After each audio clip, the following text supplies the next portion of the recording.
आज हम मैक्रोलिड्स के बारे में पढ़ेंगे। और मैक्रोलिड्स क्या होते हैं, चलिए सबसे पहले देखते हैं।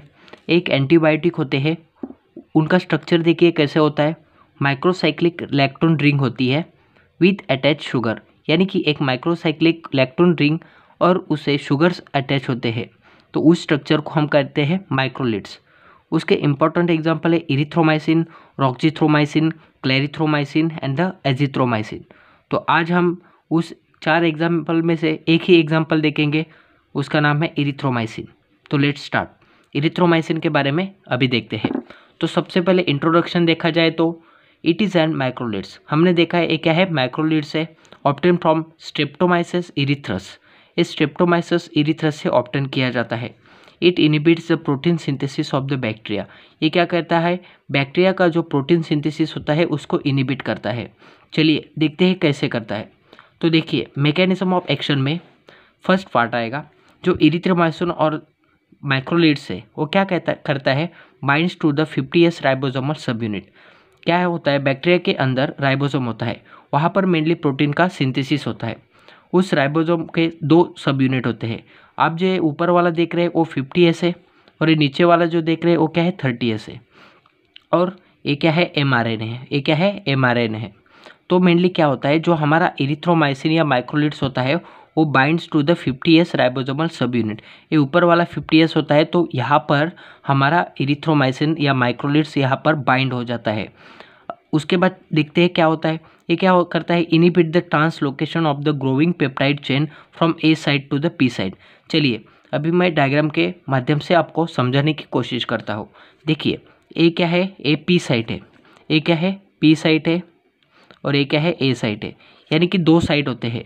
ए देखिए ए क्या है ए साइट है, ए पी साइट है। तो सबसे पहले क्या होता है, मेनली आप ये बाद में देखिएगा। सबसे पहले मैं आपको कैसे पेप्टाइड चेन बनती है, प्रोटीन का सिंथेसिस कैसे होता है ये बताता हूँ। देखिए तो बैक्टीरिया के अंदर सबसे पहले क्या होता है, अमाइनो एसिड टीआरएनए रहता है। ये अमाइनो एसिड टीआरएनए यहाँ पर ए पर अटैच होता है, और एक अमाइनो एसिड यहाँ पर छोड़ के जाता है। ये क्या है, अमाइनो एसिड यहाँ पर आ गया। जैसे ही ये यहाँ पर आ जाता है तो यहाँ पर एक साइट होती है, ट्रांसफरेस साइट कहते हैं। इसमें ट्रांसफरेस एंजाइम रहता है। जैसे ही ए पर एक अमाइनो एसिड अटैच हो जाता है तो जो ट्रांसफरेस एंजाइम रहता है वो ए से पी के पास जो अमाइनो एसिड आया था वो क्या करता है, ट्रांसफ़र करता है। तो ये पी साइट है और ए साइट खाली हो गई दोस्तों। जैसे ही अभी ए साइट फिर से खाली हो जाती है तो अमाइनो एसिड टीआरएनए क्या करता है, ए के ऊपर और एक अमाइनो एसिड यहाँ पर ला के रख देता है।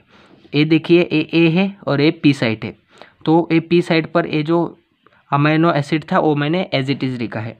तो देखिए क्या होता है, यहाँ पे फिर से आ गया, ए पर फिर से आ गया, तो यहाँ पर ट्रांसफरेस साइड पर ट्रांसफरेस एंजाइम रहता है। ये फिर से जो क्या करता है, जो पी के पास जो एक अमीनो एसिड था वो ए के पास फिर से लाके रख देता है, यानी कि अभी ए के पास 2 आ जाएंगे और पी साइड खाली होगी। देखिए ए हो गया दोस्तों। अभी क्या होता है, जैसे ही ए के पास आ जाते हैं तो यहाँ पर पेप्टाइड बॉन्ड बनता है। पेप्टाइड बॉन्ड जब भी फॉर्म होता है तो ये दोनों के दोनों अमीनो एसिड फिर से पी के तरफ जाते हैं। देखिए फिर से क्या किसके तरफ जाएंगे, अभी पी के तरफ दोनों भी जाएंगे, और ए साइड क्या रहेगी, खाली रहेगी।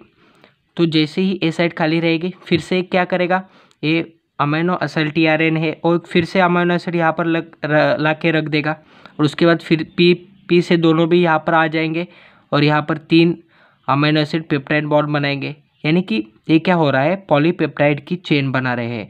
ए साइड पर क्या बन रहा है, पॉलीपेप्टाइड की चेन बन रही है, और ट्रांसफरेंस एंजाइम क्या कर रहा है, उसे पी पर ट्रांसफ़र कर रहा है। तो इसे कहते हैं translocation.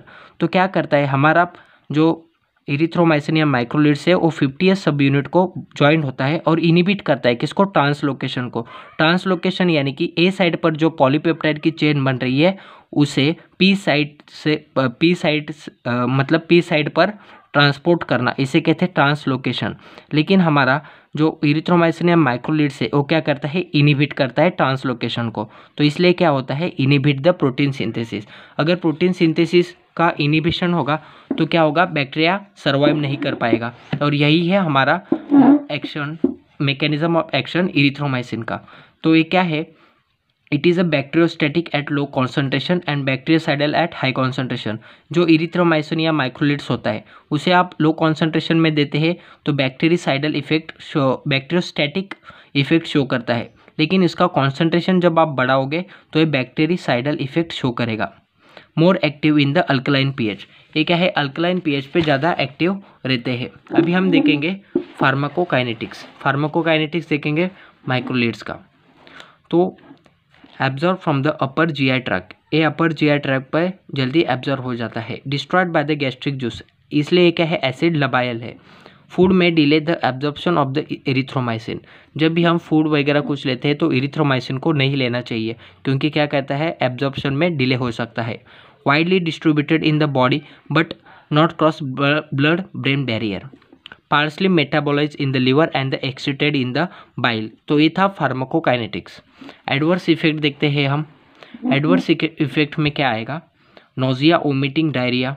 Erythromycin increases the GI motility by stimulating the motilin receptor in the gut में क्या रहता है, मोटिलिन रिसेप्टर रहता है, इसे हमारा इरिथ्रोमाइसिन क्या करता है, स्टिमुलेट करता है, और उससे क्या होता है, increase the GI motility. GI motility क्या हो जाती है, इंक्रीज हो जाती है। हाइपर सेंसिटिविटी रिएक्शन भी कॉज होता है माइक्रोलिड्स के कारण या इरिथ्रोमाइसिन के कारण। तो हाइपर सेंसिटिविटी रिएक्शन में मेनली क्या क्या दिखाई देता है, स्किन रैशेस, ड्रग फीवर भी आ सकता है, हिपेटाइटिस विद द कोलिस्टेटिक जॉइंटिस भी हो सकता है। Hepatotoxicity is more in the pregnant women, तो ये क्या है, हिपेटोटॉक्सिसिटी भी शो करता है प्रेग्नेंट वुमन के अंदर। तो ये कहते हैं एडवर्स इफेक्ट थे। अभी हम देखेंगे ड्रग इंटरेक्शन। तो ड्रग इंटरेक्शन में क्या क्या आएगा, erythromycin and the clarithromycin are the enzyme inhibitor, hence increase the blood level of the number of drugs such as theophylline, carbamazepine, warfarin, digoxin and the potentiate their effect. देखिए erythromycin and the clarithromycin क्या है, enzyme inhibitor है। ये क्या करते हैं, increase करते हैं ब्लड लेवल को, किसके किसके, तो थियोफाइलिन के, कार्बामाजिफाइन, वारफरीन, डिजोजॉक्सिन। तो इनके ब्लड लेवल जो होता है उसे क्या करते हैं, इंक्रीज करते हैं, और उनका इफेक्ट को क्या करते हैं, पोटेंशिएट करते हैं, और हमें ड्रग इंटरेक्शन दिखाई देता है। तो ये था उसका ड्रग इंटरेक्शन। अभी हम इरिथ्रोमाइसिन के ड्रॉबैक्स देखेंगे। तो क्या है, narrow spectrum of antibacterial activity, इनके नैरो स्पेक्ट्रम है। Oral bio availability is low, short duration of the action, GI side effect show होता है। तो ये कहते हैं ड्रॉबैक्स थे। अभी हम देखते हैं therapeutic uses of the macrolides. तो एक किस केस में यूज़ होता है, एम निमोनियाई इन्फेक्शन में यूज़ होता है। Azithromycin and the clarithromycin are use for the treatment of the community acquired pneumonia. तो मेनली ये एम निमोनियाई इन्फेक्शन में यूज़ होता है। डिप्थीरिया में भी यूज़ होता है। Erythromycin is effectively use.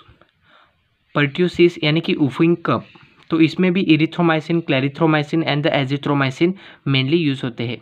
तो दोस्तों आई होप आपको समझ में आया होगा।